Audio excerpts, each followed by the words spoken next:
naunang nagsimulang umarte? Very close, very close. Si RK, nag-ano yan eh, nag-GMA7, may show dun si Kuya Germs. I forget yung, hindi walang tulugan. Para siyang That's Entertainment, pero ano siya, mga more recent, but no, I forgot, I'm sorry. But we're very close. Friends siguro yung... Ayun, that's right. And lagi siyang humingi ng tip sa akin kasi noong mga time na 11, 12 lang siya. And I believe, sana aminin niya, he used to look up to me. And yun ba, sana aminin niya. Kasi syempre, I want to give him his credit na even though ako yung kapatid niya, he worked so hard to be where he's at now.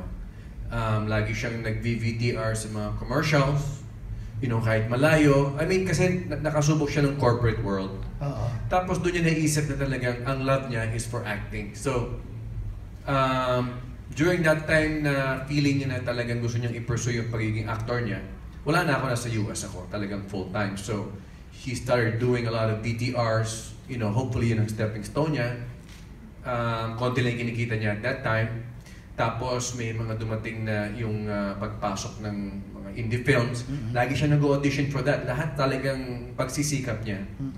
And yung Wildflower, yung break niya. Prior to that, meron siyang Be My Lady. So that was the time na talagang I believe nakilala siya ng karamihan because of the reach of ABS-CBN. And now he's very excited kasi yung role niya dun sa Wildflower is mayor na maangas na talagang gusto niyang pakita yung acting prowess niya. Kasi deep inside him, he's a very, very serious actor. Gaano ka proud sa kanya bilang brother? Very, very proud. Very, very proud. He comes to me at times pagka meron siya mga script, Kuya, tulungan mo naman ako dito. Kinukonsulta ka pa niya rin. Baka hindi niya aminin yun. But, ano lang ako guide. But, syempre, he has to find it through himself. Hindi ka naman pwedeng ituro ang acting talaga eh. It has to be inside you. But I'm very, very proud of my brother, RK. Salamat rin mo. Salamat po.